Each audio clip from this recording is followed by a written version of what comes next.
Halo semuanya, balik lagi di Official Complete Cellular bersama saya Ijay. Dan kali ini kita mungkin bakal kedatangan produk baru ya, yang dikabarkan sih di sini udah rilis di negeri tirai bambu Cina. Di sana, ya mungkin kalian juga udah tahu dari judulnya ya, yaitu ada Realme V20 5G yang akan kita bahas di segmen You Release kali ini. Kira-kira gimana sih kualitas dari HP Realme ini?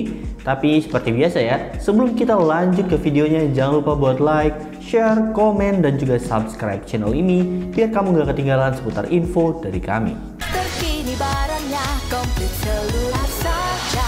Ya langsung aja, kita seperti biasa ya bakal bahas sneak peek dari desain Realme V20 5G, yang dimana dari segi desainnya sendiri pun ini mirip sama Realme C35, tapi bedanya di sini ada di desain kameranya yang beda sama C35.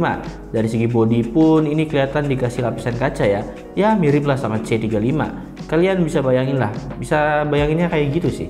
Tapi di sini menurut berita nih yang saya baca buat Realme V20 ini, dia punya tebal di 8.1 mm dan buat bobotnya sendiri ada di 180 gram. Dan varian warnanya sendiri dari Realme V20 ini ada dua ya, yaitu ada Star Blue dan juga Cloud Black. Yang jelas sih ini harusnya kece abis ya buat HP Realme ini. Dan di sini menurut kabar lagi ya, buat HP ini belum ada yang namanya fingerprint. Dan jadi gimana ya? Buat HP ini belum ada yang namanya fingerprintnya, jadi ya buat keamanannya sendiri baru ada di face unlock dan juga keamanan pin gitu. Ya jadi kayak rasa lama sih ya. Jadi ya agak kurang aja gitu, serasa nggak lengkap. Lanjut, di sini kita langsung masuk di bagian layarnya. Buat layarnya sendiri nih, buat Realme V20 ini dia pakai layar LCD yang dimana udah SD+. Ya lebar layarnya sendiri ini dapat di 6,5 inch yang udah cukup banget lah, apalagi mungkin buat kebutuhan scroll media dan yang kelihatannya bukan buat HP yang berat kalau dilihat dari sekilas ya. Dan buat desain layarnya sendiri ini pakai desain layar water drop, dan buat HP ini saya belum tahu infonya ada dapat 90 Hz atau mungkin masih 60 Hz, tapi kayaknya sih 60 Hz ya. Ya ditunggu aja info lebih lanjutnya. Platformnya sendiri buat Realme V20 ini dia pakai chipset MediaTek Dimensity 700, yang dimana buat chipset ini udah support koneksi 5G. Jadi buat chipset ini udah enak banget lah, bisa support 5G. Tapi buat performanya sendiri saya kurang tahu ya, tapi seharusnya udah high ultra lah buat main game Mobile Legend.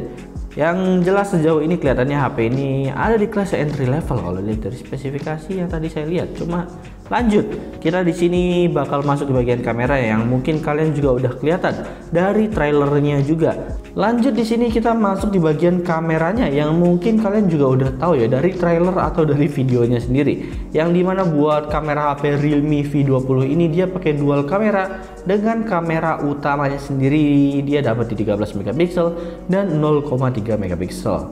Dan buat kamera selfie nya sendiri dapat di 5 megapiksel, yang dimana buat kamera HP-nya ini harusnya udah oke lah ya, walaupun bisa dibilang pikselnya sendiri lebih kecil dibandingkan HP yang biasa ada di Indonesia. Tapi di sini buat desain kameranya belakangnya sendiri ini bisa dibilang kelihatan besar-besar ya lubangnya, kalian bisa lihat sendiri di trailer yang ada di video ini. Nah baterainya sendiri nih dapat di 5000 mAh, standar lah ya, jadi udah cukup juga. Dan di sini ada yang sangat disayangkan sih, dimana buat daya charge-nya sendiri dia dapat di 10 watt aja. Ya kalau dilihat sih ini kayaknya HP entry level ya, tapi ya udahlah, bisa dibilang kecil sih dibandingkan seri lainnya. Ya agak sayang aja sih rasanya kalau misalkan masih 10 watt. Harganya sendiri sih kira-kira menurut kalian berapa nih?